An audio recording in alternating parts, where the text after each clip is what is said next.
Yo, what is up, everybody? New edition of FSP Overtime, our spin-off show from Fight Strength Podcast.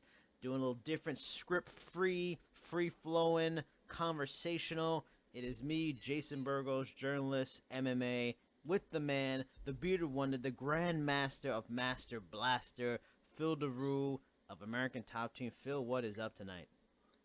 What's going on, man? I'm a little sick today, so just I apologize for my voice if it's a little hoarse or anything like that. I got my water with me. Jason, you told me to get my water ready because I might be a little parched. My throat may be a little dry, so I made sure I have my water. I got my gallon next to me, and we're ready to go. See, a gallon. I only have the orange Dave and Buster's glass, and I'm already halfway through, so this can get real interesting as this goes on. I don't know. Us sophisticated meatheads have to have the gallon of water with the pop top cap just in case. Usually it'll be a screw on because you never know if something drops and the thing pops off, and then you're screwed and you have no more water. What happens when you roll up into the restaurant with the gallon of water? Are they happy to see it or mad? They know the deal. They know what's up. I just asked for some lemon so I could put it back, so I could put it in the water, and I do the classy way. I ask for a glass with ice, and I pour the gallon of water in the glass. Oh, and there we go. You don't or you could just get the regular water, and then you have extra water with you. This way, you're going to get your gallon, and you'll get extra water, so you're real hydrated at the end of the night. You don't get like the 3 packs of the grape Kool-Aid, so you can have like the grape drink up in your gallon and just shake it up. Now you're cheating. So you can't cheat. See, people want to go ahead and take the easy route. I like water. People want the flavor and shit. I'm good. Just give me some lemon, possibly a lime, and we're ready to go. I gotta say, talking about water and lemon, I had some fish tonight. I put a little lemon on it. Delicious. Oh, that's how you got to do it. Also, been taking fish oil pills. The knees feeling good lately. See, now you're learning. I am. All right, now, so you know how this is how we do. We're not as focused on the fight strength kind of theme. We not as much about strength training as always. We have that on fight strength. On this show, we talk about issues of the week, MMA issues right away. I'm gonna jump right into it. This was a pretty popular story this week. I loved it. Glad to see it. Carlos Condit will be returning at UFC 219 against Neil Magny. I love the fight because, one, Neil Magny, dangerous fighter, but not too dangerous. He's had a bit of a few losses lately, but still a good test. Tall guy, so that should be fun to watch. And Carlos Condit, he seems to, Father Times seems to be finally catching up to Natural Born Killer. So old Carlos Condit runs through Neil Magny, but is old Carlos Condit gone? And that is the question. That's why it's an interesting fight. Phil, do you think old Carlos Condit is gone? That's tough to say. Neil Magny is very durable. He's a tremendous gas tank. But, if Carlos Condit comes out like the older Carlos Condit, the one that's over the hill, then we might see a different outcome. But if he comes like he used to come when he fought, let's say when he fought GSP back in the day, when he fought, when he fought Robbie, that was a crazier fight. If he comes like that, then yeah, man, we're gonna have a good fight on our hands, and I think it'll be over pretty early. But Neil Magny, like I said, is very durable, so it's a toss up. It's crazy to look at his record because when you got like Carlos Condit, there really is. He's one of those fighters that's amazing because he fought all of the best guys. He always has good fight. He never has a day off. Now, since 2012, let's see, it's 1, 2, 3, 4, 5, 6, 7. He is 2-5. You're like, damn, 2-5. But when you look at the 2-5, it really is the best of the freaking whole 170 division. Sure. George St. Pierre, Johnny Hendricks, Tyron Woodley, Robbie Lawler, Demian Maia. That's the losses. That's the 5 losses. That's insane. Like, those are all amazing guys. And the first close fights too. Yeah, 3 of them were decisions. One with Robbie was split. I mean, Demian Maia submitted him amazing. Demian Maia is just sick. And then the Tyron Woodley fight, a leg kick that it's questionable. Sure. Maybe he was already compromised going in and he got injured. Yeah. You never know with those types of freak accidents, but man, those are. I mean, he's a true fighter. Yeah. As you know, he's one of those guys that are gonna, when you watch him, it's gonna be exciting. He's gonna come with everything he has. He's very technical, but he's also ready to get in there and brawl and Yep. make it a real fight. So it's an interesting fight with Neil Magny. I don't think it's like an ideal fight, but I like to see. I mean, I like to see Condit fight somebody like a Mike Perry or something like that. And I know Yeah. Mike Perry's big on everybody's radar right now. Yeah. But yeah, I mean, I like to see types of fights like that. Neil Magny, like I said, is real durable, and he's got a gas tank. So if he can weather the storm of a Carlos Condit, then it will go to decision. But I do not see Neil Magny winning this fight at all. Yeah, I mean, that's why I'm curious about it, because if he somehow won, you gotta, because Carlos Condit's already talking about retirement. We thought he might have already been retired. If he loses, you're like, okay, Carlos Condit he's probably done. But if he wins, at least it's a nice jump back into it. And maybe we start talking about those Robbie Lawler rematches, and maybe we can get Nick Diaz out of it. I mean, look at this. This is a guy. There's few guys like Wanderlei Silva was named the Axe Murderer. Perfect nickname. Natural born killer. This guy's got 28 finishes out of his 30 wins, 15 KO, 13 submission. I mean, he was so fun because when this guy smelt blood, you were done. You were fucking over. You were not coming back. Like, perfect example, the Rory McDonald fight. Rory McDonald, who I think was like 24 at the time, was winning that fight. Carlos Condit gets him hurt, gets him down, ends the fight and wins in the third. I mean, this is a guy. He almost got GSP. There was a second there we almost thought he was gonna get GSP. I mean, that just shows you how great the GSP survived. You see when he put Dan Henderson, or not Dan Henderson, what's his name? Dan Hardy. Yes. Holy shit, bro. Yep. And I'm a Dan Hardy fan, bro. I was like, shit. He almost knocked his head into the next row. Yes. I was like, shit. Yep. But now so another good story, because we all know this weekend's UFC 216 or 215. It's 216, right? 216. Yeah, 216. 216. I mean, it's a lot of big fights today. I mean, one of them to be a Mighty Mouse. We'll get to Mighty Mouse in a second. His fight, of course, which is crazy. Again, the disrespect to Mighty Mouse is that he's not the main event. The main event is Tony Ferguson versus Kevin Lee. What are you thinking of that fight? Who are you picking to win that one? All right, so here it is. Tony Ferguson, I was going to pick him in the beginning. I really was. And I know because he's very elusive. He has an outstanding work ethic. He's technical, but he's also very creative. Mm-hmm. But Kevin Lee, for some reason, I don't know why, but I watched the countdown for a little bit, and they showed a clip of him getting a new house in Vegas, and he was showing his family and all this stuff, and I was like, man, I know how it feels to come up from poverty. I know how it feels to come up from the fucking slums and make your way and help your family. And for me to see that, it just kind of made me almost a fan in a way, to actually want to see him succeed and beat Tony Ferguson. So from I guess I'm not an analyst by any means. I'm a fucking strength coach. I'm a former fighter. You have a legitimate insight. You know the sport. You know how the thing. You can see things. For sure. So the technical side of me, the coaching side of me, would say Tony Ferguson all day, because he's too up there. He's got too much talent, too much technique, and he's seasoned. But Kevin Lee, he's got something, man. And if he can capitalize on this situation that he has here, he can make something big. But he has to capitalize. He can't be another, flyby and have that one shot at fame and fuck it up. So if he can make it happen, we'll see. We'll be in a fun ride if he ever gets to fight Conor. So I pretty much agree with you on everything. It's a weird thing, because I perfectly said that if first gut instinct would be Tony, especially when you look at Kevin Lee's resume. Like, Kevin Lee does not have the most impressive resume. He's got wins against Jake Matthews, Efrain Escudero. I mean, his best win is the Chiesa win in his last fight, especially because he submitted him. Michael Chiesa, that's his game, submission. So the fact that he submitted him shows you he is just as dangerous on the ground as he is on the feet. And Tony Ferguson's resume is outstanding. Rafael Dos Anjos, Edson Barbosa, Josh Thompson.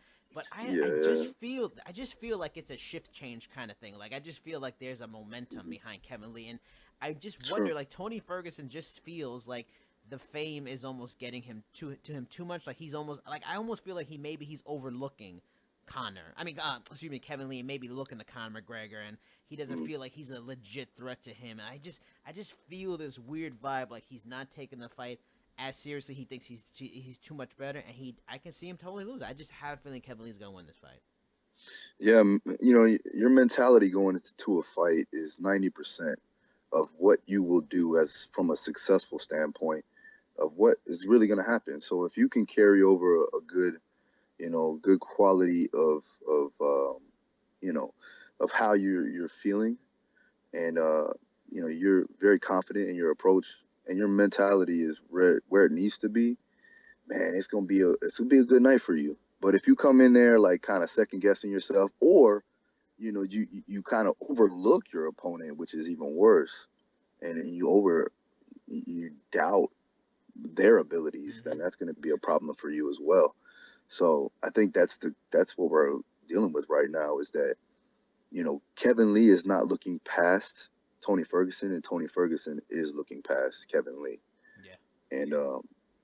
And Kevin Lee's very confident in himself and his abilities, and he's excited about his opportunities. Yeah. And I think that Tony Ferguson feels a little disrespected about it, what the opportunity that Kevin Lee has gotten. So he talked his way into the fight, and I think we can even pinpoint the moment it happened. Kevin Lee beats Chiesa.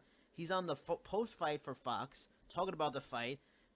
Tony Ferguson is on the post-fight, pre-fight team for Fox, not doing too well as an analyst. He seems uncomfortable. He starts asking questions, trying to play the nice analyst, and Kevin Lee just straight shows him up, challenges him, and it just, I think from then on, Tony Ferguson was bothered by it and just doesn't feel like he's on his level. And I just see it cost him for sure. It just feels totally weird. But talking about things feeling totally weird, Nik Lentz, because of medical issues, quote unquote, is been taken out of UFC 216 fight, which is extremely unfortunate because his opponent, Will Brooks, you were working with for this camp. Talk about how frustrating that has to be now for Will Brooks, and also was this the first fight camp you were exclusively working with Will for? Yeah, it actually was, man. And I've known Will, you know, since probably for a year and a half now, and I've never seen him look this sharp. And people were telling me around the gym that this is the way he's looked when he, you know, got that belt for Bellator and where he was a champion there. And man, every day he'd come in and he would work hard and he would be so focused. Where in the past, you know, it wasn't really like that. Me and him had a sit down, heart to heart talk before camp even started, and we really went down and analyzed what was going on from his past losses. And we basically sat there and you know, he told me straight up, he was like, his heart wasn't in it. You know, he got comfortable. He got complacent. His life was going good for the first time ever. Yeah. So he really didn't find the need to really have to be in the gym all the time and really work hard. And that's an issue, because if you really think about it, you know, when's the most vulnerable time for an alligator? When can you really kill an alligator? You know, and we'll take it back to that. You kill an alligator when he just gets done eating, right? When he's satiated, when he's full, right?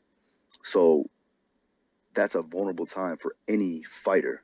When they get satiated, when they get full, when they get comfortable, that's when things may come to an end. So for him, you know, we had a new beginning, and I think that this would have been the culmination of that whole camp, of him just feeling the way he should be feeling as a champion. And for Nik Lentz to call him out, and Nik Lentz used to be an American Top Team guy. Nik Lentz knows Will's abilities. For him to call him out, and then now this happened, this is very unfortunate. I talked to Corey Peacock. We know Corey very well, me and you. And you know, he told us he was saying that he has some complications. They're at the hospital right now, and they're doing their blood work and to see what's really going on, because he was I think he was around 10 pounds over, you know, and then when he kind of just basically stopped trying, you know, so it's an unfortunate event, and I really, really feel bad for Will. You know, we've been working diligently. All the coaches have been helping him out tremendously, because we know how much this kid has, how much upside he has, and how much he can be a champion if he truly works on it. And he was on the rise to do so for this camp. And, you know, it just sucks that he can't show what we've worked on in this past, 8 weeks, which is, very unfortunate. But it is what it is. It's the fight game. We're kind of used to it at this point. But like I said, one day we'll get to see Will Brooks again and really, really show his true potential. How does that finding out? Boom! I mean, this is the fight is going on tomorrow. I mean, there's been all this build up, last minute almost kind of let down. How much does it throw a fighter's focus, and like what needs to happen for them to kind of from getting derailed back into focus? Does a fight need to be made, a rematch or a new fight need to be made, and a fighter can get right back into it, get refocused, and get that energy back, or does this kind of like sit with the fighter for a little while, being so close, losing out on the money, not showing when you're going to get that money? Like, how does that work out when something like this happens? Because it's happening so much nowadays. It's kind of crazy. I'd be lying if I said that it wasn't going to affect the fighter in general, because you put all of your effort, remember, this is what they do for a living. So all of their time, all of their energy, all of their money goes into their camps. And for this to happen and you not get paid at the end of it is very, very unfortunate. It's a setback. It can mess with a fighter's, psyche of, should I be doing this anymore? You know what I mean? Because like I said, you lose a lot of things. You lose a lot of freedom. You lose a lot of, family time, especially if you do have, you have young kids and he has a brand new baby. He just got married. So we're talking about Will, but like in any fight, any fighter, they have families, they have lives. This is obviously this is their profession, but it's not their full life at that time. I mean, obviously when they're in camp, it is their life. It is what they have to do. But you lose a lot of time with everything else, because if you're a true professional, this is all you do, so for you not to get paid at the end of that rainbow, well, shit, then what the hell am I doing it for? You know what I mean? I'm just kind of beating my body up now. So yeah, it can mess with a fighter's thought process on how they want to go about with their profession, going further. So I think that if they would reprimand this action, I don't know if they're gonna have the rematch between him and Lentz, because it really wasn't like a marquee fight or anything like that. Yeah. But I think they do need to get him on the next card, or something like that. 217 would be a nice return, like get to go fight in the Garden. Perfect. Yeah, man. I mean, I don't know. I mean, I know that card's pretty stacked. Yeah. I mean, even if he fights in Virginia with Dustin, that'd be awesome too. Yeah. So either way, I like to see him make a turnaround and have them put him on a card somewhere close. And what's even funnier is there's the stark contrast between two different fights on the same card, because he can't make weight by 10 pounds. He's off or whatever on the same thing, the same weigh-in, which I think will live in infamy and maybe be the logo for a few T-shirts. Kevin Lee in the main event admits he's at 174 yesterday. He got 19 pounds to go and says, "I ain't no bitch," and he proves he ain't no bitch. He makes weight. I mean, 19 pounds away. He made it. What happened? Yeah, well, I'm not gonna sit here and badmouth Lentz or anything like that, because badmouth. Do it. Nah. Lentz knows. I mean, he knows in his heart. He knows he could probably make it. If not, whatever. But we'll see when the true the report comes out of what really happened. But we could talk to Corey and see what's going on. But at the end of the day, man, it's an unfortunate event. You can't really stop it. It is what it is, and now we have to move on from it. Now, the co-main event, which is still stunning to me. This guy's in the co-main event, considering he's making history, possibly. People, I don't get that. How you in a co-main event, you make history? But Demetrious Johnson versus Ray Borg. Ray Borg's pretty much getting totally looked at over in this fight, which is unfortunate. Shows you how good Demetrious Johnson is. But okay, Demetrious Johnson, let's say he wins this fight. Dude, I mean, we're going to talk about this in my much anticipated pound-for-pound list, but not to give away too much, but the dude hasn't lost since 2011. I mean, he's been unbelievable, crazy fighter. He's about to possibly pass Anderson Silva's streak of title defenses, unless Ray Borg plays straight up New York Giants against the New England Patriots 2007. I'm sure you remember clearly. It was a good time. Good year. Good year. Yeah. But unless he What are you plays, trying to say, man? You think I'm because I'm supposed to be like a Patriots fan now? oh, I mean, Or I just want to remind I you thought you of good were a Jets years. fan, by the way. I thought you were a Jets fan. What Oh happened with God, that? no. Giants fan though. The Giants are making me suffer this year at 0-4, like Oh, I I'm a know. Jets Don't even worry fan. about that. But They're making up for that time. I'll tell you that let's right just talk now. about good times. We don't want to talk about bad times like right now. But Demetrious Johnson, like if he wins again, like this is it's an interesting question, and he's already had weird issues with the UFC. You don't want to see a promotion push a fighter or anything, and clearly the fans are not going to do it. But it seems like that. But if he doesn't, let's say Demetrious Johnson has to change heart. He's like, you know what? I want to go for 17 title defense at 125. Considering how things are, he's not making as much money as he really should, considering how good he is. Do you think the UFC should maybe try to force him to at least move up for at least a couple fights? And if he loses, fine, you want to go back down. But doesn't the fan base need some super fights? Yeah, he needs to do some super fights. He needs one with TJ. I think he would do one with Garbrandt if whoever wins that matchup in New York. I think they need to have that super fight for sure, because DJ does deserve that money fight. He does deserve that big contract, and what I mean, he's in my eyes, he's pound for pound one of the best fighters in the world, if not the best fighter in the world. Yeah. From a technical standpoint, from just the way he prepares his whole entire camp, Matt Hume and everybody over there that he has, man, they're just structured so perfectly. Yeah. Everything they do is so technical and so thought out. The processes that they use are so defined by just making sure he is performing at his best abilities come fight night. And with that being said, man, his natural ability exudes his hard work and vice versa. And so, I mean, I don't see him losing this fight whatsoever. I know, no disrespect to Ray Borg. He's probably a great fighter. I haven't watched a lot of film on him. I barely watch any film unless they're not my guys anyways. So, but the one guy I do watch, even when, none of my guys are on the card, is I'll watch a DJ. I'll watch a Demetrious Johnson fight for sure. So, and that's just something to just be in awe of as how so technically sound he is, and how fast and explosive and the gas tank and all types of things are all together.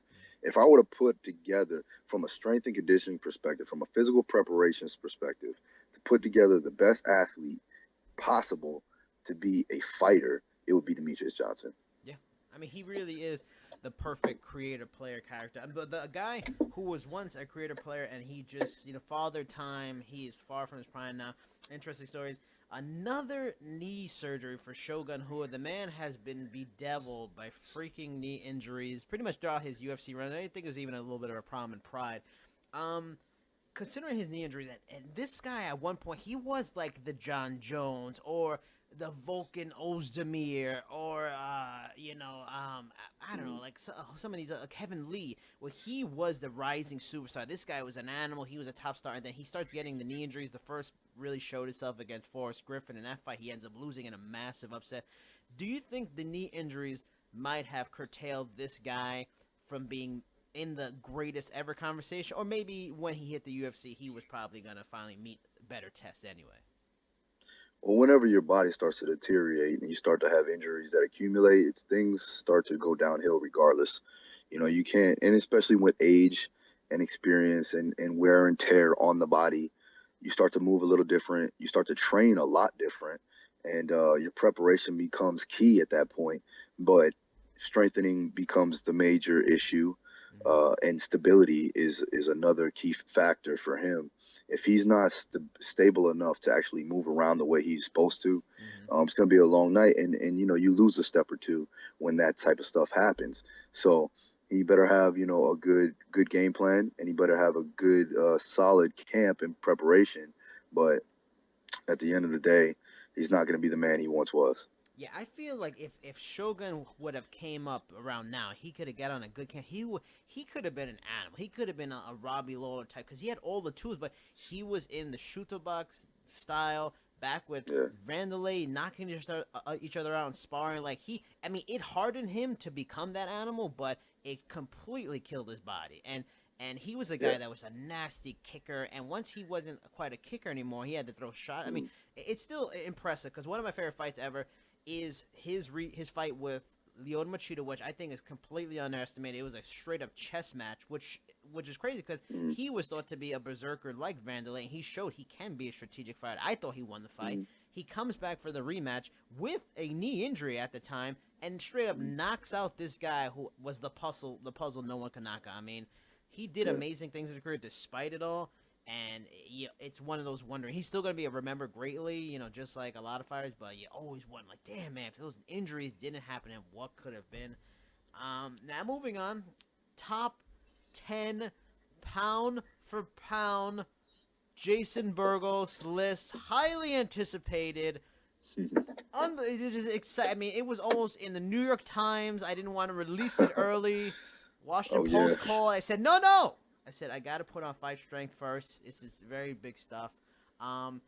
Phil will be abstaining from any pound-for-pound list. I'm sure soon we'll probably do a pound-for-pound best ever. But any current, Phil doesn't want to make anybody upset. Doesn't want to show any favoritism. You want to be cool. But we're gonna start off with my honorable mentions. Now, my first honorable mention is, talking about berserkers. She really is a berserker. I want to talk about Chris Cyborg. Hasn't lost her first. She lost her first fight, 2005. Has not lost since then. Who'd she lose to? I don't know. I gotta look back. Man, but it's somebody we gotta look that up. Or even around anymore.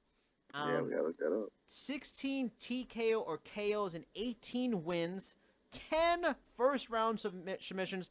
Just an unadulterated wrecking machine. I think the only reason she probably isn't on more top 10 lists or in lists is because there's just a lack of big-time, legitimate, threatening, competition in her division. But Chris Cyborg, scary, scary woman. Yeah, I agree, man. She is something. And I like to see her fight this Holly Holmes fight is coming up, right? Is she fighting Holly Did you Holmes? see what happened with that? She tweeted she's not gonna. She was supposed to go meet with the UFC, and she canceled the meeting because they're playing hardball with her. She alleges they have offered her less money to fight Holly Holm than they did to fight Tanya Evinger. That's ridiculous. Like, what is with them? That's a true money fight, man. Fighters. It's crazy.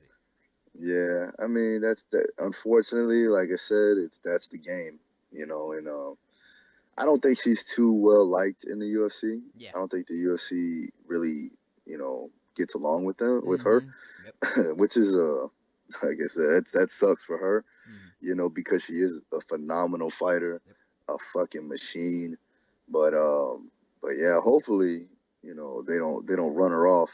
But who knows, man? Bellator, man, I'm cool watching her fight on Bellator. Yep, That'd and Gina Carano's been hanging around Bellator a lot, looking lovely as always. Let's not talk about Gina Carano right now. Just amazing as always. But I mean, if they did a rematch, that was people forget about that. Like, we're from the fan base that remembers that. The new fan base don't remember that. Like, that fight, when that fight happened, one, it was crazy because it was a women's main event, and it was a good fight until Cyborg did Cyborg. I know, man. I almost cried. I almost wept like a baby. I said, man, no, did it to. That's my girl. No. Oh man, but yeah, man. She proved her point. She proved that she was the best, and she still is the best, man. To be honest, in my opinion. Yep. I mean, I think the only one, obviously, me. The only one I think that give her a run for her money is who. Oh yeah. The Lioness, but. What? Really? Oh! I thought we were saying okay. Oh yeah, you're right. I thought we were gonna say just in terms of greatness, female wrestling. I thought you were gonna go with JJ. That's what you're gonna say. Well, no, we're talking about weight classes here. Okay. We're talking about weight classes. But yeah, that's another one. I just feel like, damn, man, that like a Nunes would be the biggest threat for sure. But even then, Cyborg's just such a monster. Like she's crazy tough. I mean, moving on to more tough people. Another honorable mention, Douglas Lima. Douglas Lima does not get enough credit. This guy's fantastic. If you don't watch Douglas Lima in Bellator, you are missing out. One of the best fighters in the company. Very quiet kind of guy. Doesn't talk too much trash. Rory McDonald's probably going to do all the trash talking for their fight. The guy, since 2012, he has had 2 losses to Ben Askren, Andre Koreshkov. No shame in either one. Wins over Ben Saunders, Rick Horn, Paul Daly. Danny got a rematch with Koreshkov and knocked him out. He beat Lorenzo Larkin. 24 finishes and 29 wins. I mean, just a scary, very talented, multi-dimensional, just straight killer. Man, that if you're talking about Roy McDonald doing all the trash talking, that's gonna be the weirdest fucking trash talking you've ever heard in your life. So It's been entertaining. let's hope. Let's hope. Turtleneck? You know what? I'm gonna go. Yeah, I know, right? He fucking man. I don't even know, man. I can't. He looks like somebody who you want to make sure that you keep your doors locked at night, and he lives next door to you. He looking like an MMA Steve Jobs. I love it. Yeah, I heard about that. I heard somebody say that. It's true, man. It's he's an interesting guy, man. But I'm gonna call Douglas. I'm gonna let him know, man. He needs to start. We need to start making sure we got some flashcards ready to talk some shit. Yeah. So he need to come with his own turtleneck. That would be good. Like a nah. turtleneck. We not doing that. No, We're not doing that. Man. Maybe he could wear a cloak, a cape. There you go, cape. Nah, see, this is the nerd coming out of you right now. You need to stop talking. What's next? Keep going. What's wrong? Hey, man, dude, I think you could pull off a cape. Who gonna say anything about Phil Daru if you got a cape on? Nobody gonna say nothing. Whatever. I'll do it while I'm squatting 600 pounds. How about that? Here you go, looking like a superhero. That's what I'm talking about. Yeah. They were telling me yesterday I was kind of fast with my hands. Oh, on the video, I saw the video. Look scary. Look very scary. I think we might get a comeback. Maybe a comeback like a charity fight. Maybe we get something going like that. Yeah, we should do a charity fight. Who should I fight though? Dean should Thomas. I fight you? Right, Dean Thomas. Let's do it. Why is it always got to be Dean? Everybody wants to fight Dean. I just want to see you fight him. I think this. Dean's so old and out of shape. Perfect. He's doing comedy now. He's a comedian. Don't you know that? Perfect. It'll be funny, entertaining, and a W. Do it. All right. Now another honorable mention: Tony Ferguson also fighting this weekend. I mean, the guy's just spectacularly fun, super. I think part of the reason why I don't like Tony Ferguson is because mofos in EA Sports MMA, he's one of the few guys in the game that has this cheap ass cheese where he can roll for like a leg lock out of nowhere, and these punk asses love doing that shit, man. That's why I think I hate him. It's that I don't like that.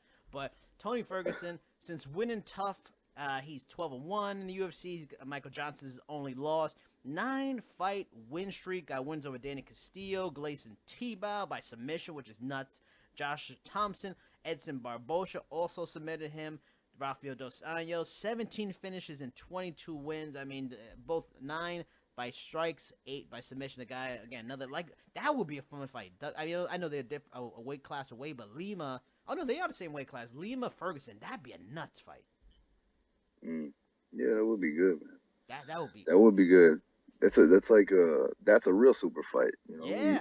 We got to get these guys from like Bellator and the UFC and even over in like the ACB. Like those guys are killers too. Yeah. People don't know about them. They sleep on these guys, but those Russians and the rest of the guys from like Europe, man, fucking guys are killers, man. You know, and if we get the best of those people, maybe get some super fights there. I'd pay for that. You know, so. Hopefully that may happen, you know. Maybe we never know. Maybe if we talk about it enough, it'll happen. Put it like that. Stay tuned, y'all. Stay tuned. Now, last honorable mention, talking about foreign fighters, but not too far, neighbor. George St. Pierre. I mean, he if he wins his fight with Michael Bisping, he's going to be on all these lists once again. I mean, the only reason he's not on this list is just he is inactivity. Dude hasn't fought in years. I mean, but listen to this murderer's row. Now, some of y'all young buckaroos listen to us. You may not appreciate this. But you got Matt Hughes twice, BJ Penn twice, Josh Koscheck when Josh Koscheck was a really tough, really good power puncher and wrestler twice. Yeah. Josh Koscheck, if George St. Pierre did not exist, one of them would have been the champion of that division during the early 2000s. Jake Shields, Carlos Condit, Nick Diaz, Johnny Hendricks beat every great welterweight in his era. I mean, like, almost like Sugar Ray Leonard, Muhammad Ali, like he fought the best and he beat them all. Just unbelievable guy, unbelievable. Yeah. I mean, now John Jones is not on my list because John Jones is a terrible person and no one likes him, so no one wants him to be on the list. Now, number 10, TJ Dillashaw, 3 career losses, only to Dominic Cruz, Rafael Assunção, and John Dodson. No shame in any of those. He's grown so much since, especially the Dodson fight. But wins over Renan Barão. Let's be real, people. He pretty much ruined Renan Barão forever after that. Those two fights. He beat your Avengers fight against Assunção, Lineker. I don't know about all that, man. You don't think know he? about all Oh, that. that's right. Oh, that's right. Oh, Barão's at ATT now, right? Mm-hmm. Ah, see, this is why It's okay. Phil can't do this list because he got a lot of connections now. So what do you feel? You feel Barão's coming back? You feel the fire coming back? I'm just gonna say something. He's looking pretty good. That's it. That's all I'm gonna say. Looking pretty good. He needs to, because I don't know what happened. He was on, but he was the man. He was a pound for pound guy. He was like right behind Jose Aldo, and then TJ Dillashaw. Listen. Sometimes you need a change of scenery. Sometimes you need, like I said, you need that new beginning. You need to talk with yourself, and you need to really focus on what's important and get you back to that winning mentality. So, if surround yourself with champions, and you're gonna have the same outcome. So I agree. We'll see what happens. We talked about. But you're right, man. Iron sharpens iron. I mean, it sounds like you heard it here. Phil Dew was telling you, watch out, Renan Barão's coming. But TJ is obviously very talented, man. I had the opportunity to meet TJ in Vegas, and man, I like what he does. I think that Garbrandt is gonna be the better man in New York, but TJ still has a lot of upside, and also I still like to see him fight Demetrious Johnson, even though, even with that, because TJ's already beat DJ. Is that correct? Did he beat him? Or no? Who beat Demetrious? Yeah. No. Demetrious, his last loss was to Dominic Cruz. TJ lost to Dodson. Dominic Cruz. That's right. Yeah. But I think, man, just stylistically, I think that they're just that's an awesome fight, man. Yep. Because TJ they both just hanging move in there, so moving well. the shoulders, and this guy come. Oh yeah. Oh, so good. They both move so well. They're both really technical. They both have a tremendous gas tank, like I said, and it'll be a good fight. Now, my number 9 is a guy who I think really still flies on the radar, which is I didn't believe in him for a while. I was like, oh, nah, I don't know about that. I don't know. He seems like he's gonna. He's proven everybody wrong. Number 9, Robert Whittaker, after back-to-back losses to Court McGee and Stephen Thompson, where they dispatch him for 170. They're like, no, Robert, 170 is not for you. You gotta go. He leaves. 8-fight win streak, wins over Brad Tavares, knockout. Uriah Hall, Derek Brunson, TKO. Then this back-to-back of beating Jacare by TKO. He beats Romero in the interim title fight. 14 finishes and 19 wins, undefeated at middleweight. Yeah. Robert Whittaker, just unappreciated. That guy is a bad boy, putting Australia on the map. Yeah, I like Robert Whittaker, man. I watched him fight Yoel in Vegas. Ooh. And man, I was like, Yoel's close to us. He's a top team guy. But like, to be honest, man, he really looked good. I was impressed, and he solidified his stake as being the interim, title holder, if not the legit title holder. Yeah. But it sucks that this whole thing with like interim belts and the super fights and shit. Like, I'm cool with a super fight, but man, like, let the man defend his title against the guy that's the number 1 contender, or at least the guy that's supposed to be fighting for the title. Yes. Like, you getting these interim titles, and now he's sitting on the sidelines waiting for GSP and Bisping to win, and then you like, well, is he gonna defend his interim title? Like, what the fuck is that? You know what I mean? It just doesn't make any sense anymore, and I think a lot of it had to do with the rise of Conor, and Conor doing his thing and going up the weight classes and challenging people. And it's not a hit to those guys like Bisping or Conor. Like, they're trying to make their money. That makes a lot of sense from a fighter's perspective, but from the promotion to let that happen, I don't think. I mean, I guess because fans want to see some of that, but it's unfair to the fighters that that have that shot, and they get their shot and they're still not the number 1. Or they win the fight and they're still not number 1, or still not the champ. So it's like you're putting titles lower than I guess the fights, Yeah, or the they're cash. devaluing the belts by having this. Like they've gotten since the sale, they've become so for money-driven fights and not the best Sure. fights. And you know what? And I'll say this, man. 75 to 80% of the fighters that I know, at least, are in it for a paycheck. Yeah. They're in it for the cash. You know, they're prize fighting. Mm-hmm. So it makes sense. I'm not gonna lie, because you can't. I mean, the belt ain't gonna give you no more money than you should. Yeah. But at the end of the day, you know, what do you do this for? Do you do it for money, or do you do it for being the best in the world and being a champion in your sport? Now they can come hand in hand, but I guess the opportunities outweigh itself when, you know, when a big $1 million fight comes up, fuck a belt, you know, and trying to get that cash. So whatever's best for the fighter. But I think that we need to do a better job of calculating what we're doing with the interim belts and the regular belts and all this shit. It's Yeah, I kind of mean, confusing. when they used to do that, it was because of injury. Like my favorite like interim belt scenario was Randy Couture tries to get the fight with Fedor. He gets into a legal beef with them, and he's gone for a while. So you have to make a new champion. And but what they did was they said, okay, we're gonna have this title fight. They're gonna have this interim title fight with Big Nog and Frank Mir, and then you know Randy's like, okay, I'm ready to come back. So he come back. So they do like a mini unofficial tournament. Brock fights him. The winners fight each other. Like that. That's how it should be. Like it should be setting up like they already should be telling you, oh, Robert Whitaker's gonna fight this guy soon. You know, it just but it's not Well, like now that. you got the thing with Connor fighting. Yep. He's gonna fight Nate, man. That shit's just gonna happen. Yes. You know. So now, what happens when Yep. if Nate beats Connor? Now you're gonna have the winner of Ferguson and Lee fight either Nate or Connor, and if Connor doesn't make it, then what? You know, everybody wants Connor, so it doesn't make sense. You know what I mean? I don't know, man. It's just so weird, bro. It's confusing to me. Yeah.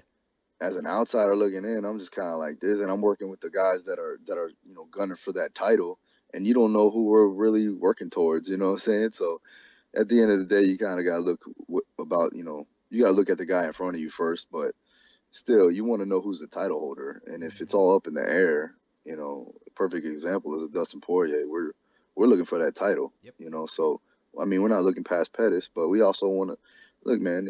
Who's going to be the title holder at the end of the damn day? At the end of this year, you know what I'm saying? Because there's going to be obviously 2 title holders in the one weight class. So who are we going after? You know what I mean? So it's a little weird, but I guess it is what it is at this point with where it's going. Yeah. Well, speaking of titles, my number 8 is a title holder, no interim, legitimate, undisputed champion. That is number 8, Cody Garbrandt, undefeated, 11-0, 9 TKO KO wins in his 11 wins. He got wins over Thomas Almeida, very good 135er Takei Muzugaki. Then the dominant performance over Dominic Cruz. I mean, the guy is just a straight up scary striker.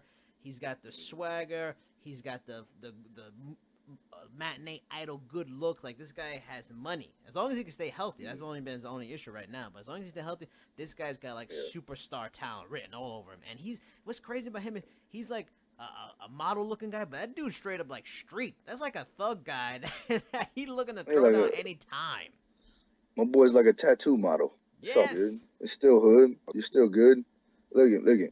You can still be a model and still have a rough side to you. Are you trying to? Is this from personal experience? Stop. Let's not go there. See, I'm trying to slowly defend myself. Yeah. If people Google my name and shit. What are they gonna find? Google. If you look now, Google Phil Daru tattoo model. Please send it into the Facebook or the Twitter. I have no shame. Listen, I've done my fair share. It's okay. When I was fighting, I had to do some things. That's it. Let's put it like that. Well, most models not illegal things. It was, and it wasn't like a sexual thing either. Let's not go there. I wasn't like doing gay porn and shit. You weren't on somebody's casting couch somewhere trying to get that role. Relax. My wife's gonna kill you, by the way. Oh man, but let's get back to this. Yes, Cody Garbrandt is definitely a very talented fighter, man.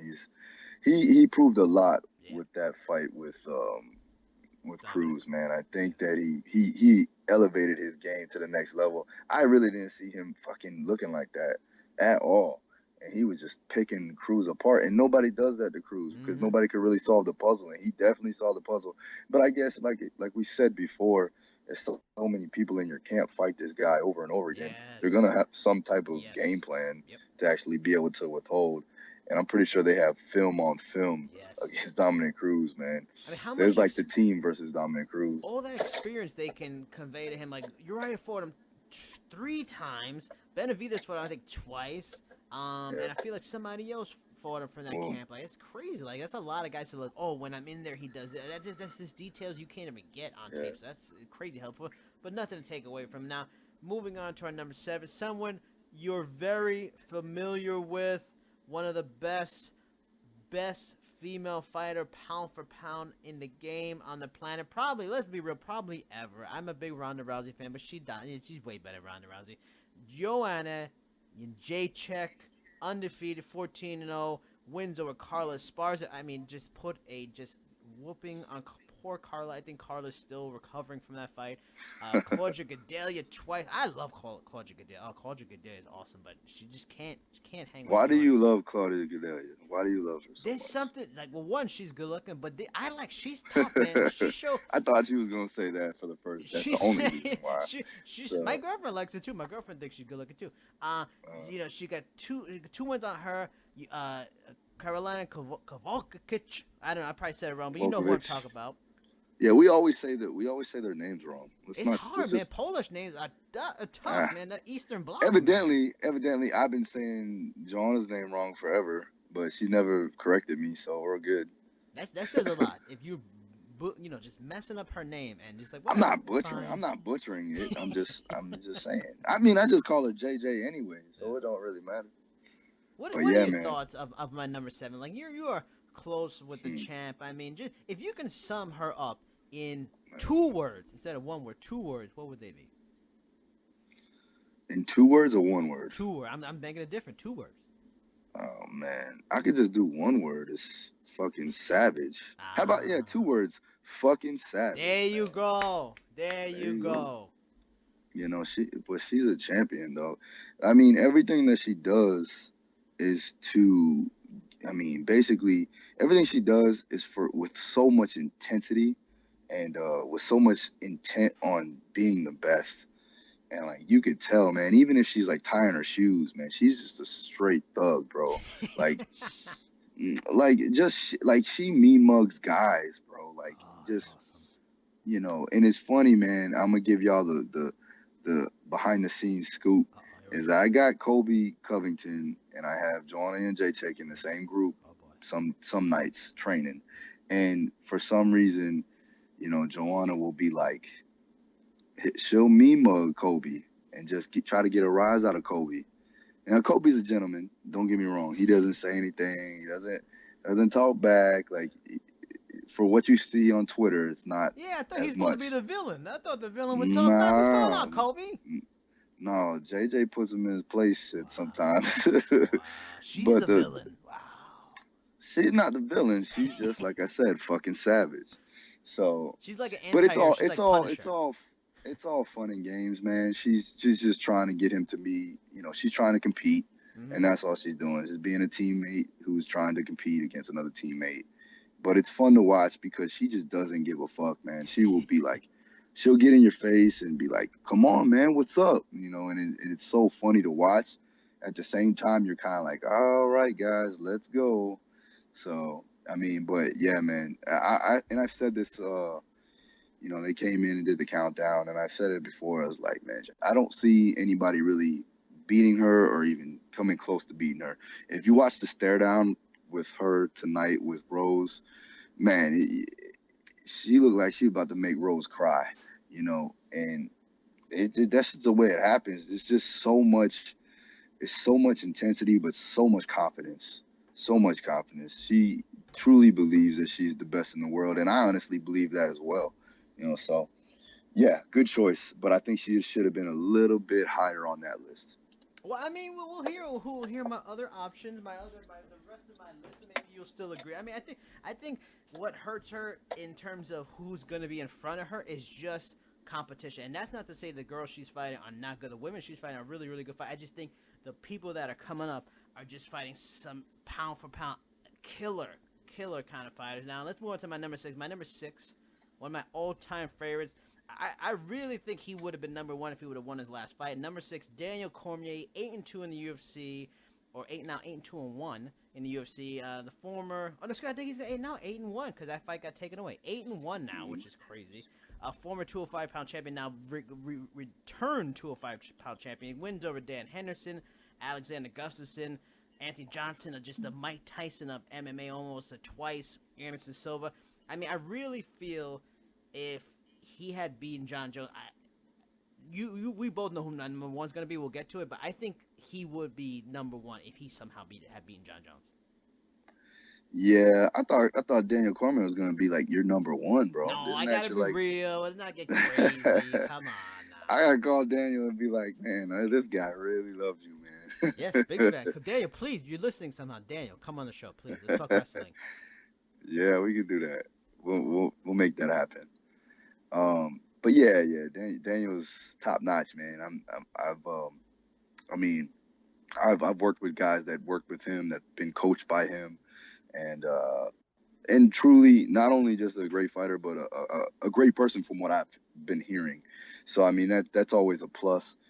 Tremendous athlete, great work ethic, and obviously he's a great analyst now. He's killing the game on Fox. So it's cool to see, athletes and fighters stepping out and actually doing more things with their talents than just, punching people in the face. So, and cool. Here's a perfect example. This is perfect timing to show you, to add to your point of that he's a cool dude, because he gets it. He talks the trash. He understands he has to sell the fight. Yeah. But perfect example came out, I think, yesterday or today, that on his podcast, because everybody has a podcast, everybody. He called Anthony Johnson, I think he called him a bitch because he saw Anthony Johnson talking to John Jones before the fight at 214. It was like, oh, you can't be friends with guys that you may end up fighting. I don't like that, whatever. And then Anthony Johnson came out with the retort today and was just like, yeah, whatever. Don't be butthurt because you lost, all this stuff. I'm not friends with. I wasn't trying to give him any tips or anything like that. And then later in the day, I saw Daniel Cormier apologize. How many fighters do you know that they talk some trash, the guy responded back, and they were like, you know what? I was wrong. You're right. I spoke out of turn. It wasn't cool for me to say, and apologize. Like, again, showing respect to a fellow. I mean, he could talk trash. He'd be like, what? I beat you twice. I'll choke you out again. Well, he didn't do that. Like, he's a different kind of guy, like the ultimate competitor, and yet the fans don't like him. I hate it. It tears my soul. It hurts my heart. I think it's just the way he goes about talking trash. It just doesn't make it. I don't think fans understand it, and he's not witty enough for him to be interesting, because he can go at it a little bit harder than he should, and he holds back because he is such a nice guy. Yeah. And at the end of the day, like, he really can't hit him that hard because he's just not in him. Yeah. Where like Conor will hit you fucking to your soul. Yes. You know what I'm saying? So it's just not in him, and if you go half in, fans will know that, and then that's when they're like, he's being fake and shit, this and that. But like, he's just trying to do what he needs to do to sell fights, but it may not be working out for him from a fan's perspective. Now, my number 5, him and the number 6 are very similar in that they are the best fighters out there, amazing, talented. They've dominated guys who are really high-level fighters, but for some reason, because they're wrestler-based, they don't get enough credit. They get hated on, and it just blows my damn mind. And a recent guest of the show, last week's guest, Tyron Woodley, 8-2-1 in the UFC, 11 finishes, 18 wins. Wins over Gastelum, Lawler, Stephen Thompson, and Damian Maia. Nice guy, amazing fighter, just a really super underappreciated fighter. Because I think even if you would have put him in the GSP time with the Kosheks and all those guys, he would have been right up there too. Yeah, and make sure you go check out episode, what was it, 16 or 17? 17, because we got 18 in a couple of days, so that was 17. Yeah, man, make sure y'all go check out episode 17, man. We got some downloads, but we need to get more downloads. That's the welterweight champ. What's going on with that? Tell your friends, tell your mother, tell your grandmother, tell everybody. Man, everyone here. There's some good stuff on there. Yeah. But yeah, he's Tyron's been wrecking shop for years. People just don't really understand it. Where the power lies in his hands, man. He'll fucking straight kill somebody with those hands. Yeah. But at this point in time, when he's a champion, he has to be calculated with his approaches, and the guys he's fighting are very dangerous, and they could end the fight very quickly. The Damian Maia fight was unfortunate that people didn't see it that way. People seen that he was like, not pulling the trigger or whatever the case may be. But and he was hurt anyway. People forget that he was hurt. He got a torn. I mean, nah. But even with him being hurt, man, he probably could fucking throw that arm and still knock Damian Maia out. Yeah. The problem is that the risk that you take by trying to go out and finish a Damian Maia, the risk doesn't outweigh the reward if he can just finish him technically with a safer approach and win your belt. Because at the end of the day, if he goes out there and tries to finish Maia and Maia submits him, now he's not the champion anymore, and now you got to work your way back up. And a perfect example of his game plan was not flawed. It was smart. And go look back, Young Bucks. Go look back at Damian Maia versus Anderson Silva. Anderson Silva, who was like an ultimate guy, one of the greatest of all time. He even fought him carefully. I mean, he fought him weird. That was a weird fight, but he fought Damian Maia carefully too. And he's a black belt jiu-jitsu practitioner, and like he understands this guy takes you down. It's dangerous. You really can lose, and you can lose everything you've earned. So it's what he did was smart. Now my number four was higher in a previous draft version of this. It's been revised. Hoping you appreciate it. My number 4, Stipe Miocic. One loss since 2011, which was a close war of a fight against Junior Dos Santos. Dude's got wins over Roy Nelson. He TKO'd Mark Hunt. I mean, he knocked TKO Andrei Arlovsky. He KO'd Fabricio Verdum, KO'd Alistair Overeem, then TKO'd JDS in the rematch. He's the first ever heavyweight to defend the unified title twice. This guy made history. The question here is a pound for pound. Is he good at pound for pound? I look at it like this. Fabricio Verdum is sort of like, honestly, he's sort of like a Rafael Dos Anjos, a heavyweight. The guy is nasty on the ground and fantastic on the feet. Super dangerous. Alistair Overeem sort of reminds me of like a Donald Cerrone of heavyweight. If you want to go to the ground, he will guillotine your ass, and he's dangerous. But on the feet, he's a K1 champion. So to have 2 wins like that and knockouts, I think it makes it a good case. Stipe Miocic, number 4. Thoughts? No, great boxer. Tremendous power in his hands. Good athlete. I think he's got solid wrestling. But yeah, it's a good pick. I mean, he's a heavyweight champ. You have to give him his credit. Who's he fighting next? Who's he got next?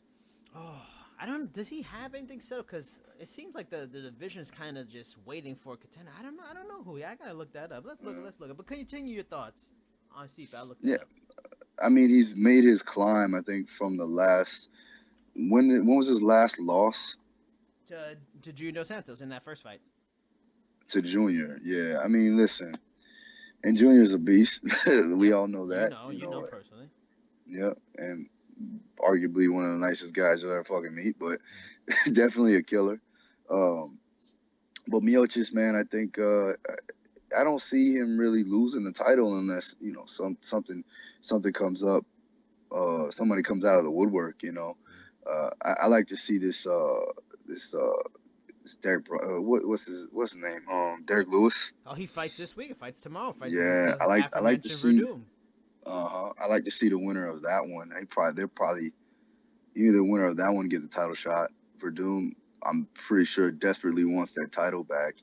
And Derek Lewis, man, he's just kind of a killer, man. I like his style. He's a Houston guy, so he's gritty. He's ready to throw down. And that would be a good matchup just because 2 heavy hitters. But Miocic he definitely deserves his title, and it's good because he can represent for his whole state back there, that he has. I mean, the whole state of Ohio and the city of Cleveland, and those guys they need somebody other than LeBron at sometimes, so Browns ain't doing it, and Columbus Blue Jackets ain't gonna get you nothing. I don't even know who the fuck the Blue Jackets are. I couldn't even tell you. I don't even know what that is. Take a guess. What sport do you think they're from? Oh, take a man. Guess. The Blue Jackets? That's got to be like hockey or something. Yes. Look at the knowledge on Phil Daru guessing correctly, but man. For I'm looking at my super monster media center here. It doesn't seem like Stipe he has any planned fights coming up. Though I did see a story about there's another key fight. I think this fight may actually get the future contender. It's Alistair Overeem versus Francis Ngannou at UFC 218, yes. and Alistair claimed I think that if he gets the win, he's been told he'll get a title shot. But yeah, when is the last? Give me. I got a bridge for you to sell. If someone at the UFC told you, oh yeah, you'll get a title shot after this win. How many times they tell people that? But now moving on to my number 3. Now my number 3 probably would be number 2, but I am a stickler for inactivity. Inactivity is key. You have to, if you're gonna be in a pound-for-pound list, which is a monthly kind of list, you need to be active. This dude ain't active. He's active in another sport, and that's Conor McGregor. He's moved down. He has one loss since 2011, 18 TKO KOs and 21 wins over Dustin Poirier, Max Holloway, Chad Mendes, Jose Aldo. I mean, some of the best featherweights ever. He's got the win over Nate Diaz, dominant against Eddie Alvarez. Only 2 division champion in UFC history. He should be too, but I just don't like a dude bouncing to another sport and being out for damn near a year to stay on the list and stay in the same spot. Yeah, I mean, I have a tremendous amount of respect for Conor, just from what he's accomplished in the sport, and how he carries himself from a business perspective, and how he wants to take over the entire fucking world. Yeah. You can't get mad at a guy for doing that. And if you get mad at a guy for doing it, you're just being a fucking hater. You know what I mean? To be honest, I mean, let the man do what he needs to do. He's trying to make a promotion. He's trying to build a brand. He's trying to, be successful. So I can't hate on somebody for that. As a fighter, I think he's a student of the game. I think that he's a hard worker. And I sound like I'm fucking so dick riding right now. This sounds like a Gina Carano man version. What's going on? I know, bro. I know. That's not the case at all. Let me tell you right now. I mean, he's a good-looking guy. It's all right. Relax. That's definitely not the case. Let me stop that right now. He stole my beard, by the way. Yeah, let's put it like that. But no, I mean, from a fighter's perspective, I think that he's highly technical with what he does. Yeah. He needs some ground. He needs to work on the ground game. He has a great coach to do that with, and Kavanaugh. And I think that, they'll get that hole patched up pretty quickly. He just got to focus on it, And I think his boxing is going to come even, light years ahead now, because he just focused on boxing, and he just finished boxing the best boxer in the fucking world. Yeah. So, yeah, I think that's going to be another step in the right direction from an MMA perspective and an MMA standpoint. When he comes back, I like to see him test his skills up against Nate Diaz, because, to be honest, Nate Diaz is the only guy that's really giving him shit. Yeah. Really giving him a run for his money, other than what's his name? What's his name, man? 55-pound champ or 45-pound champ. That's giving him a tough. The only warish fight he was in was probably maybe the Mendes fight, but that was on super short notice. No. Man, come on. Max Holloway went to a Max Holloway, yeah. But, he was different back then. They both have come a long way since then. That's what I'm saying, though. But I think that Max Holloway would be a good fight for him. I agree. And maybe they can meet at a catchweight at 150, something like that. Yeah. But that's another thing. We're talking about money fights again.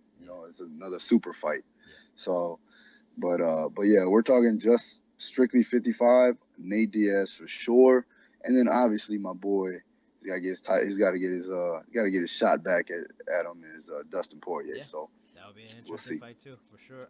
Now, perfect transition since you bring in Max Holloway. Number 2 is Max Holloway. Now, after back-to-back losses, 2013 was not a good year for Max Holloway. He had losses to Dennis Bermudez, Conor McGregor. You could probably think, damn, Max Holloway not looking too good. Maybe he's not the prospect coming out of Hawaii that we thought. But since then, he's won 11 in a row. Wins over Cub Swanson, Charles Oliveira, Jeremy Stevens, Ricardo Lamas, Jose Aldo, then Anthony Pettis. 10 finishes and 18 wins. Maybe the most this is the fight I'm one of the most excited. Next to Garbrandt and TJ, this is probably the most fight I'm most excited for going forward is him versus Frankie in that fight. But Max Holloway number 2, I mean, he's a star that he's starting to kind of get on more people's radar. They appreciate him more, but man, hidden gem, fantastic fighter. You know, he just happened to be in the division that Conor was down, this big star, and he left, so everybody kind of left appreciating it. But man, he's amazing. Yeah, he's really good, man. He's really technical. He comes with a ferocious approach. You know, he's very confident in what he does and how he does it. And he's talking up a little bit more now. Yeah. Now he's a champ. You know, he's starting to speak out, which is good. You know, and he needs to. He's now with BJ being gone, he is the face of Hawaii. So it's not Travis Brown. What you say? Now relax. Come on, man. He's somewhere with Ronda right now. Relax. Yes. After Alexi put him to sleep, we had to ship him back to Ronda, and now they're cool. It's all good. I mean, Mario's probably better for him than fighting Alexi. Nah, I'm just kidding, man. Is Travis Brown even from Hawaii? Is that? Yeah. He's a Hawaiian guy. I think they even got married in Hawaii and everything. Well, listen, but I don't think is Travis Hawaiian though. Yeah, they got white people in Hawaii. Phil, you know. Bro, I was born in Maui. I know. Oh, really? Yeah. You are a world traveling son of a gun. I tell you. I know. That's the next title for me. The world traveling. I tried to give you jet flying. You didn't want to take it last time.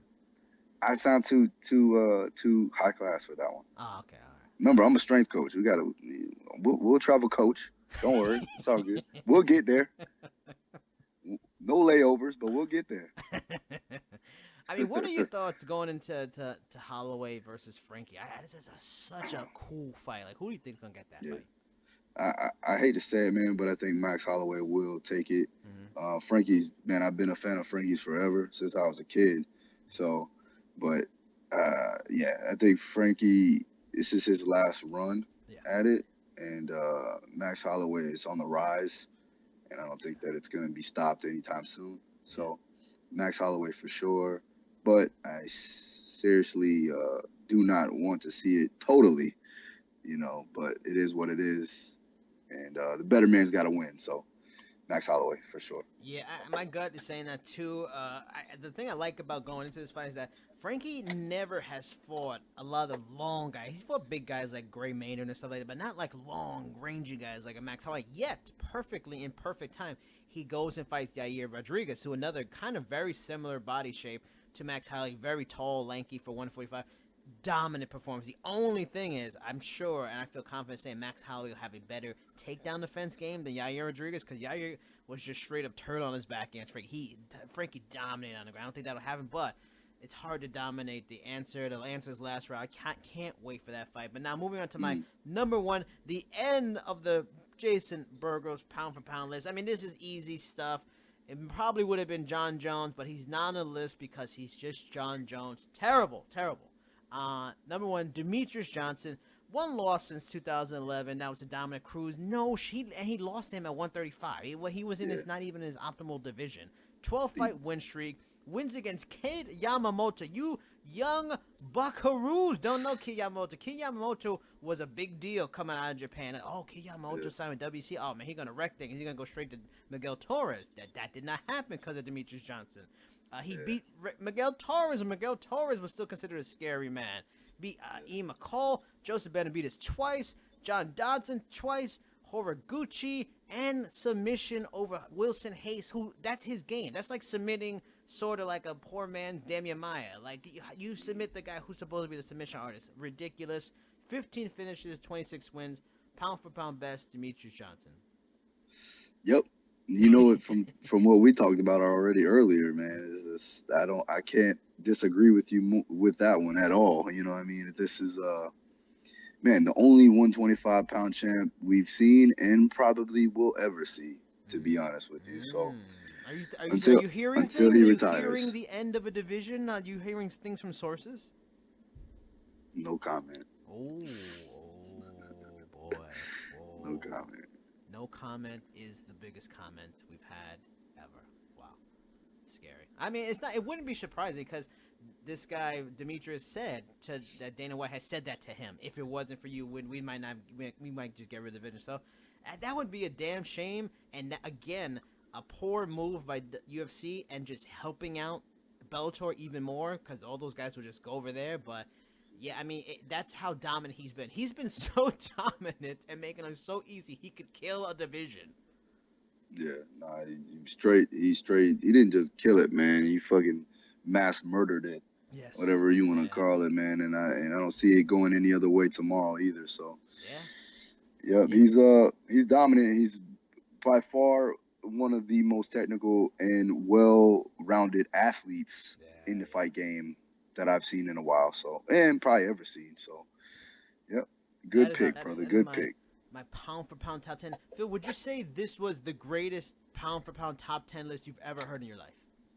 Oh, it was tremendous, man. Let me tell you. I knew it. Now I'm gonna send it to the Washington Post. It's gonna be published. It's gonna be all over, from India to Bangkok to Hawaii. Pound-for-pound list. It's gonna be everywhere. Now, as we close out the show, give them your social media. We all know you gotta let them know about the videos. If you're missing out on these videos, Phil's putting up on Instagram, Snapchat. You have to see him. Where do they go for that stuff?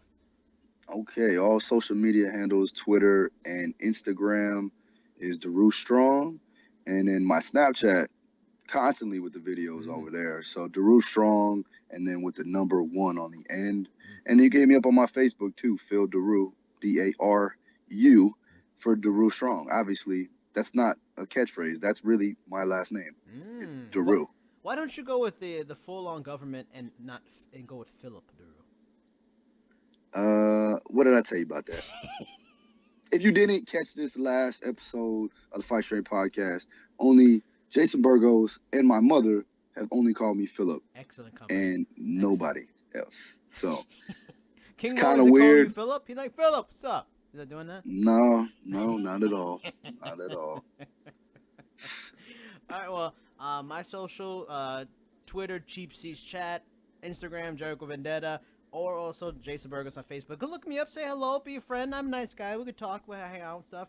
Also, don't forget Fight Strength Podcast Facebook page, on Twitter, Fight Strength _ Please follow us. We already know by now all of our episodes, including FSP Overtime and the Fight Strength Podcast, you can find on iTunes, iHeartRadio, SoundCloud, Google Play Music, YouTube. I mean, it's on a ton of different podcast apps out there. Just look for us, search us, you will find us. I got one more thing. Okay. Sponsors. If anybody is, I've been getting hit up about sponsors. If you want to be a sponsor of the Fight Strength Podcast or even FSP Overtime, email us at Jason Tell 'em Please. Oh, Fight Strength Podcast at Gmail. It's also, you can also find the information on our Facebook page. You can find our contact information, or just holler at us on Twitter or Facebook, and we can give you. But Fight Strength Podcast Gmail is the email address. There it is. So stop DMing me, stop fucking texting me. Go there and fill out the form and see what we got for y'all. We have deals in place. We have packages. We're ready for y'all. If you want to get on board, and remember, you will get name drop on the show. We'll put your name and logo on the logo, the images for the show, which will be on YouTube, which will be on iHeart. I'm the editor for all these things. I'll slap it on there for you. We'll do it, but you gotta pay to play. Jason, tell him who's coming on in a couple of days. Tell him who's coming on for episode 17. That's true. We have almost like the Phil Daru little sister. She should be called Tisha Daru at this point. Go that far back. Tisha Torres, Tiny Tornado, coming on the show tomorrow. Oh no, excuse me, Sunday, and it'll be out late Sunday. So look for that. Tisha Torres, Tiny Tornado. Possible. I mean, I already have it set up in my intro. Possibly the likely, maybe #1 contender to the winner of Joanna and Rose Namajunas. I mean, she has a legitimate case for a title shot. Yeah. Let's not talk about that right now. Oh, okay, yeah. We'll save it for the show. We'll save it for them. Because you guys got to come back. We're not going to give you everything that you have to come back. Yes. Now, download, follow us, rating, comment, let your friends, let grandma know, let little brother, everybody know, Fight Strength Podcast, FSP Overtime. I am Jason Burgos. He is Phil Daru. Phil, say bye-bye. Peace.